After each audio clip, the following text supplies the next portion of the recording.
Да, продолжуваме со Студио 10. Тука е господинот Владимир Литовски, председател на Независниот синдикат на судската полиција. Тука во студиото е бидејќи судските полицајци вчера излегува на протест. Кажавте дека сте незадоволни од новиот закон за судски службеници. Можете ли да не кажете зошто се решивте сега на протест, кои се вашите барања? Уште пред еден месец ние имавме средби во Министерството за правда, на кои средби беше разговарано за да се направат измени во Законот за судска служба, на каде ќе се решат правата на судските полицајци за бенефициран стаж да се добие, затоа што немаме се уште бенефициран стаж, и начинот на пензионирање. На тие средби уште тогаш беше најавувано дека ќе има покачување на платата во цела судска служба за 15% и дека ќе не опфати и нас, што е најнормално. Сега пред прошлата недела дојде до нас предлогот на измени на Законот за судска служба во делот кај што е за покачување на платите и видовме дека е пратен во собрание веќе и за целата судска служба има зголемување од 15%, а за судската полиција повторно изоставена, тоест има некое минимално 2% зголемување. Со ваквото зголемување, ние моментално платата нашата основната е под минималната, 17.800 иди основната плата. Со ваквото зголемување ќе дојдеме негде на 18.100-200 денари. Значи на минимална плата? Да, на минимална плата. И не оставаат сега на маргината, буквално со платите на судскиот систем. Ние одиме со најдолната плата. За разлика што не е случај од нашето формирање. Ние кога се формира судската полиција, судските полицајци имаја, тогаш беше закон за судови и еден член регулираше платата на судските полицајци, каде што велеше дека судскиот полицаец добива 20% повеќе плата од вработените со соодветно образование, што се со исто образование. И ние земавме 20% повеќе, пример, од референт во писарница или, не знам, со средно образование, зборам тие што беа. 2006 година се направи измени, се смена комплет законот, не беше поќе закон за судови, туку се донесе закон за судска служба. Тука во тој закон се кладе нов член, каде што не е 20% дека се зголемува платата, туку вели до 20% се зголемува платата, зависно за секој суд, министерот со подзаконски акт треба да донеси за кој суд колку, до 20%. И од 2006 година, 15 години, нити еден министер не го донесе тој подзаконски акт. Прошлата година министерот Маричич донесе таков правилник, каде што ни даде, тоа е додаток за обем и сложеност на работата и работните задачи, фактички. Ни даде такви, на 3 категории се поделија судовите, и тоа основните 1 и 2 во Скопје 18%, апелациони судови, Врховен суд и сите со проширена надлежност 13% и 8% помалите судови кои што не се со проширена надлежност. И сега, со ова зголемување, и ние бевме на ниво со плата, буквално на исто ниво со бодови како референт во писарница, виш судски референт, крстено е во ова.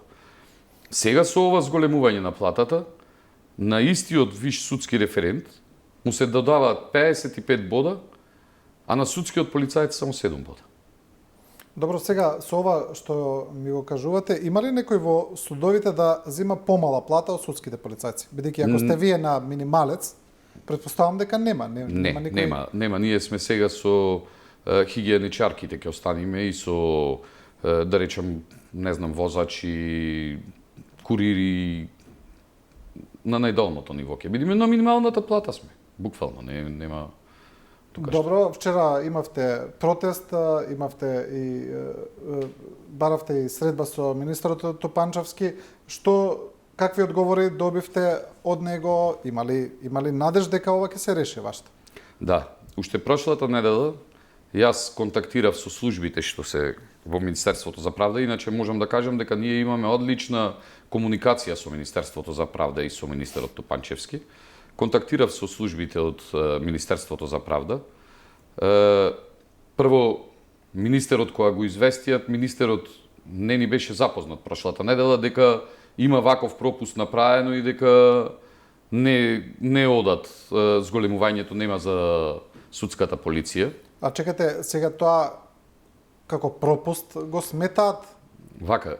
Кој би направил пропуст, не ми е. Предлагач на законот за судска за измените овие на законот е Министерството за правда.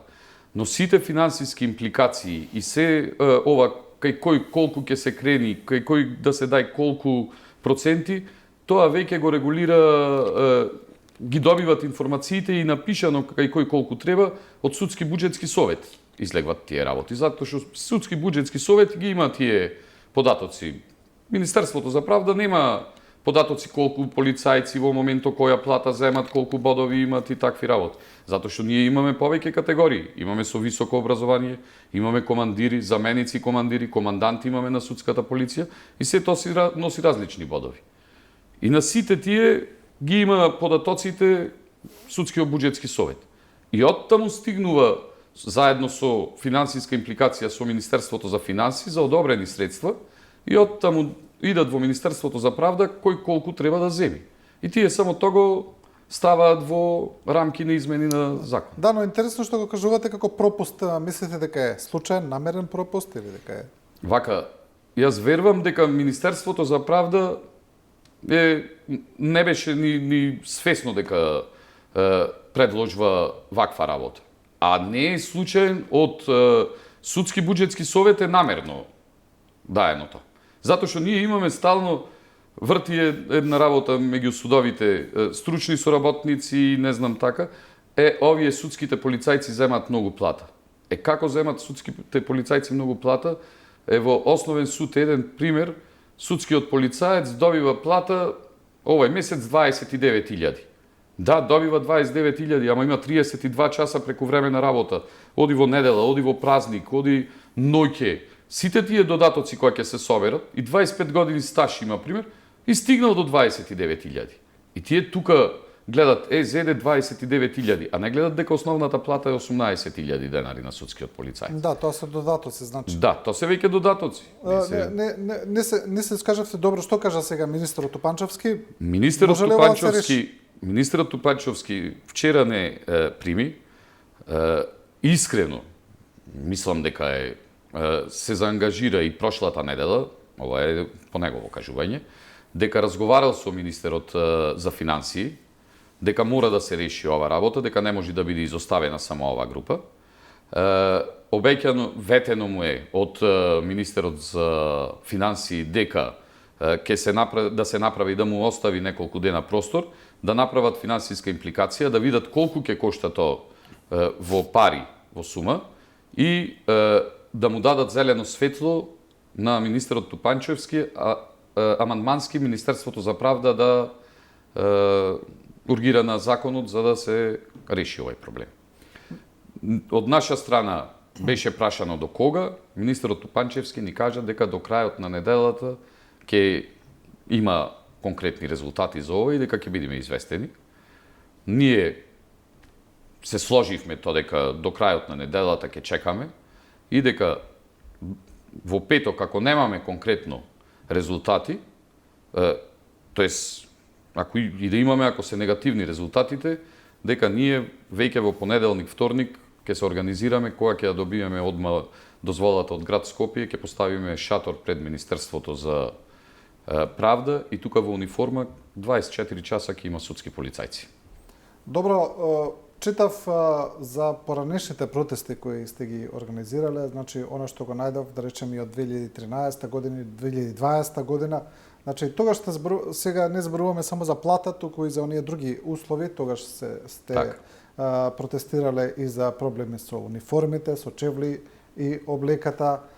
Потоа од 2020 проблеми со оружје што не носите секогаш, скенери за магнетни врати, исто така униформи. Значи сега зборуваме за овие другите услови кои се дел од вашата работа. Каква е тука сега состојбата? Состојбата не е ништо подобра од тогаш кога беа протестите. Од тогаш. Да. Ние користиме оружје кое што е запленето од судовите и од депоата, кое ние даем. Кај нас имаме судски полицаец, да не кажувам каде и кој, што должи пиштол од 43-та година. Може во музеот како експонат да се дај, а за функционалност да не збораме. Комплетно оружјето е стар, фрлено оружје. И ние не се организираат нити гаѓања, нити обуки како што треба. Ништото нема. А секоја година се вади, како правилник Министерството за правда си го вади секоја година дека и го задолжува судскиот совет дека треба да ги направи тие работи.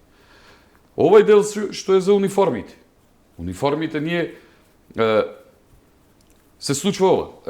Се предвидват дека требаат, не знам, 100-200 илјади евра, не знам ни колку точно сумата, дека треба за опремување на судските полицајци. И тие пари Министерството за финансии ги префрла во судски буџетски совет. Судски буџетски совет воопшто пробва, ке распиши тендер, знам за пред 2 години, еве конкретно. Го распишува тендер, беше по 500 евра за секој судски полицаец за опремување.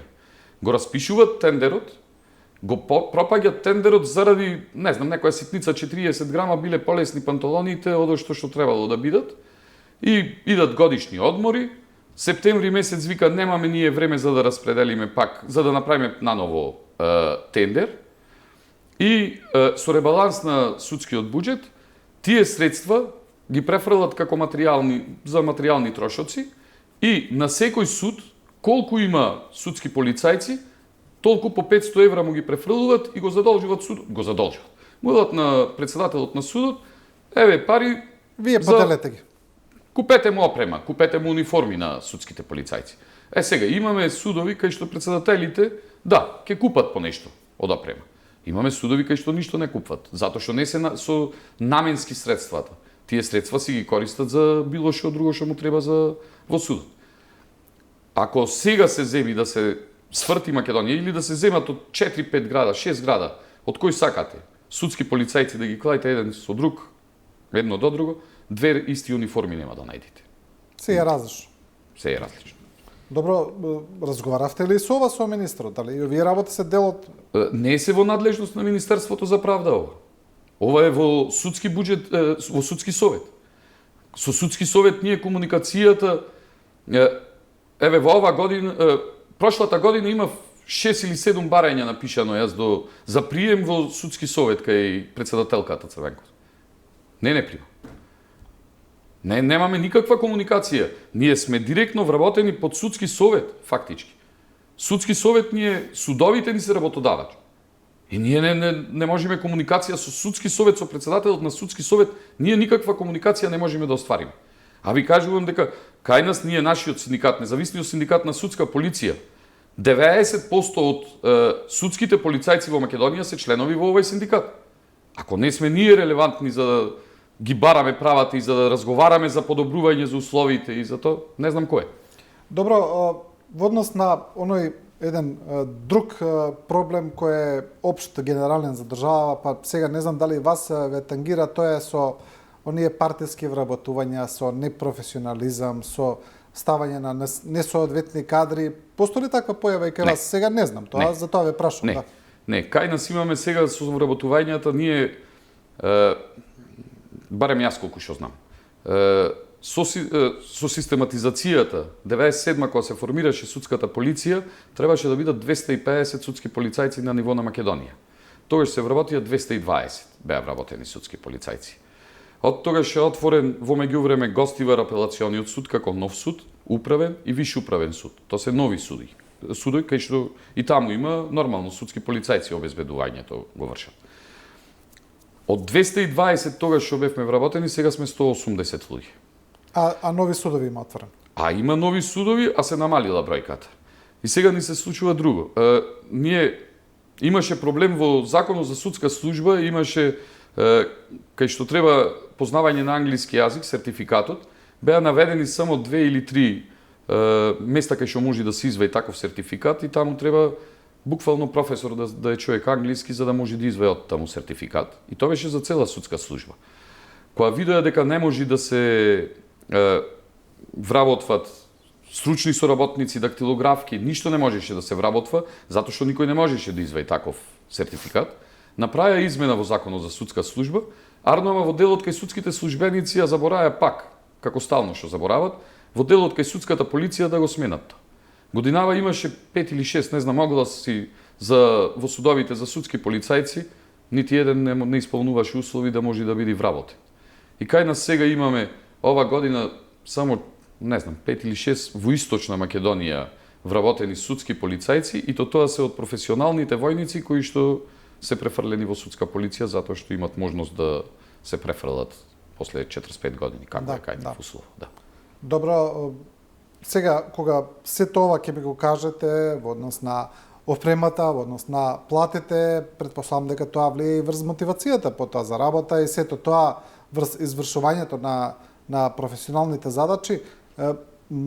Каква е оценката тогаш, безбедни ли се судовите? Имавме порано некои случаи на бегство на некои лица од судовите, имаше такви. Сега не знам дали тогаш беше виновна судската полиција или не навлегувам во тоа, но сепак таму има едно повисоко ниво за потреба за повисоко ниво за безбедност, знаеме зошто таму се носат луѓе кои се судат за тешки кривични дела и затоа ве прашувам за една генерална оценка, безбедни ли се судовите вака во оваа ситуација?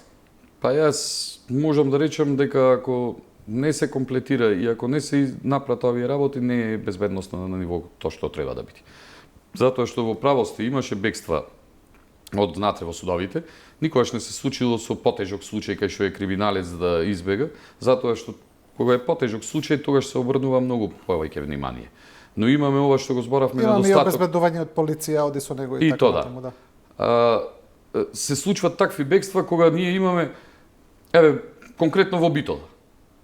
Се случва многу голем период кај што во основниот суд еден судски полицаец е од Сабајле на смена, а судот е 5 спрата. Влегват на 3000 луѓе. И сега со наредба го носат полиција за насудење некој за да го приведат и го носат уште во 6 Сабајле и го остават. Тука и вели а него му е во 12 судењето. И сега не смеш да го врзиш, не смеш да не знам што да примет. Го оставаме кај што може да го гледа судскиот полицаец и работи. Арнова се случува во момент да има проблем негде нагоре по спратовите, кај што мора итно да интервенира, да трча нагоре по спратовите, кој ќе го спречи да стане, да излезе и да си оди. Кај што се по деликатни случаи, таму веќе имаме и ова, што го рековте, и полиција, а има и обично не во сите, во некои од судовите има како просторија направена кај што може да се чуваат ваквите случаи до судење. Добро, како е можно тоа еден суд, го спомнавте ова со Битола, како е можно еден така голем суд да се остави само со еден судски полицаец? Зарем никој не размислува на тоа? Упорно го зборувам тоа години, дека има недостаток. По систематизација во Битолскиот основен суд треба да има 10 судски полицајци. И тоа беше кога еден спрат помалци имаше судот. Сега во моментот работат 6. Имавме случај со двајца колеги што беа на болување. На боледување беа, просто едноставно. Останати беа 4. Не можат да ги покријат смените. Не можат да стигнат. Струга судот, не знам сега дали нешто донесе. Струга е сепак исто голем суд, проблеми има доста. 3 судски полицајци. Еден прва, еден втора, еден трета, нема кој да биде слободен. Се случваше да седи наврата да остат со договор вработен во писарница човек да биде од Сабајле на вратата да седи да контролира влегување. Затоа ви велам, а со закон е дека 24 часа треба да бидат судовите обезбедени. Да, кога гледаме дека има случаи кога во другите институции, значи се вработуваат луѓе, некогаш и без потреба оценуваат експертите дека имаме и превработеност во некои институции, и премногу. Имавме доскоро и проблем со оние кои земаа плата не одеа на работа, сега кажаа дека тоа се решава со распределување во јавната администрација. А од друга страна, ова вие што ми го кажувате, имаме помалку судски полицајци од систематизацијата, од потребниот број и навистина имаме една чудна ситуација и прашање зошто на некој начин како еве сега вие кажувате судскиот совет или не знам која институција да е, како да некако кој да има впечаток дека таа судска полиција е непотребна. Некако се третира како 13-то прасе, она што велат таму на маргините, како овие луѓе не ли се премногу потребни, ете нека постојат, ќе им даваме некој минимум и тоа е. Јас стално му го поставувам прашањето, прво кога ќе тргнеме од председателите на судовите и судиите. Се понашаат како ние да не му требаме. А од друга страна, на секоја ситница кога имат некаков проблем барат судскиот полицаец.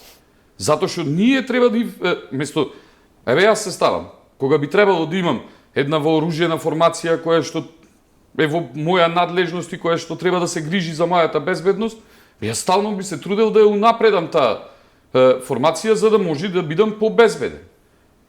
Овде е никако нејасна ситуацијата само да ги туркаш овие луѓе се подолу и мотивација и неопремени да се како што треба и недоволно вработени и со тоа ја загрозуваш безбедноста своја.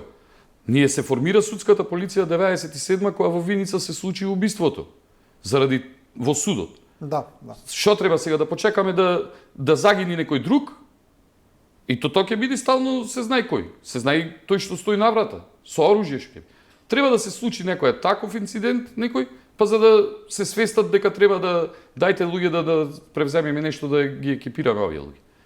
Тие до тој степен оди 2018 година, декември месец, носат измена на закон каде што дават додатоци на плата и пишат во законот за судските службеници. И не ги опфаќа судските полицајци. Затоа што законот за судска служба има судски службеници, техничко помошен персонал и судска полиција. И не ги опфаќа судските полицајци. И то додатоците се за висок ризик, доверливост и не знам уште кој беше трета категорија. 3. Еве 3,5 години наназад. Секој месец скоро 15% за доверливост и за висок ризик земаат сите судски службеници. Само судската полиција не. Да е апсурдни работи. Судскиот полицаец кој што стои на врата со оружје, кој што го обезбедува судот, нема висок ризик додаток, а има вработени кои што странка никогаш немат ни контакт со странки. Или корона кризата. Ние немавме, судската полиција беше нон-стоп наврат. Ние бевме задолжени да мериме температура и на тој што влегува, странки не смеевме да пуштаме нагоре. Ние предметите дури ги земавме кои што треба да му се подат и да му се дат на странките. Никој од вработените да нема контакт. Одеа еден ден одат на работа, еден ден не одат на работа. Тие што беа со проблеми со здравје хронични или со години, како што беше донесена одлука на владата, 3 месеци, 4 месеци не дојдеа на работа. И тие земат додаток за висок ризик и за доверливост, судските полицајци кои што со сите странки цело време без прекини работата, немат додаток таков. Значи има многу големи проблеми. Или имаме проблем во цела судска служба, да речем, има одлука донесена и во законот пише дека високо образование треба да се признае на секој вработен. И сега ние имаме во Македонија судски полицајци, некои, не знам, 30 од прилика, на кој што факултет му е признаен, не се командири, не се команданти, ништо не се, признаен факултет. И земаат нешто бодови повеќе, што знам, со 3000 денари, 4000 денари повеќе, а имаме 4 или 5 на кои што никако не му го признаваат високото образование. Значи, зависно од кој град, од кој суд, сака председателот признава, сака не признава. Значи, буквално нема воедначување на ова. Да. Дури со судската пракса. Ние имаме тужби, јас од 2000 година, 22 години јас цело време тужим. Ние ги тужиме судовите за да ни платат тоа што ни следува. И добиваме различни пресуди. Од суд до суд добиваме различни пресуди за истата работа. Некаде ви даваат, некаде не. Да. Добро, господин Литовски, да се надеваме, и со овие јавни гостувања и кога вака ќе ги презентирате проблемите, кога ќе ги слушне јавноста, бидејќи друго е кога само слушаа дека таму протестирате за нешто, барате плати, но кога вака ќе се образложи се добива една покомплетна слика за тоа во каква состојба е судската полиција, да се надеваме дека оние кои треба ќе слушнат и ќе изреагираат. Да се надеваме, затоа што општо мнението кај луѓето е дека овие судската полиција земат огромни плати, а не работат ништо. А никој не е свесен дека нашата плата, ви кажа, во моментот е 17.800, под минималната. Да. Ние не земаме. Ви благодарам уште еднаш. Ви благодарам и вас на поканата. Ова беше Владимир Литовски, председател на Независниот синдикат на судската полиција. Останете со нас, одиме со една кратка пауза за реклами и продолжуваме со Владо Димовски од Сојузот на синдикати.